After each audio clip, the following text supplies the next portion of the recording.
बात नहीं टालेगा और मेरा आदेश है कि आप मेरे पति का वध नहीं करेंगे। आप वचनबद्ध है, मत भूलिएगा। आपने मुझे वर दिया है, मैंने अब तक मेरा पतिव्रत धर्म निभाया है और अब भी निभा रही हूँ, इसलिए आपको मेरे आदेश का पालन करना होगा। पतिव्रत धर्म वो तो कब का टूट चुका और उसके साथ दिया तुम्हें वचन भी। पति वो जो पत्नी धर्म धारण करे, जो पत्नी का सम्मान करे, जो पत्नी को पांव तले रौंदे, वो कैसा पति।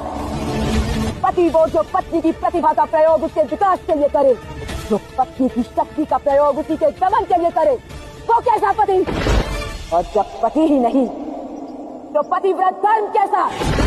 ये जानते हुए कि तुम्हारा पति अनुचित मार्ग पर है, तुमने उसे रोकने का प्रयास नहीं किया, तो कैसा पतिव्रत धर्म निभाया तुमने। जब वरदान के पीछे का आधार ही पूर्ण नहीं, तो वरदान कैसे पूर्ण होगा। नहीं देवी, देवी दया दया दैनियों पर की जाती है, दानवों पर नहीं।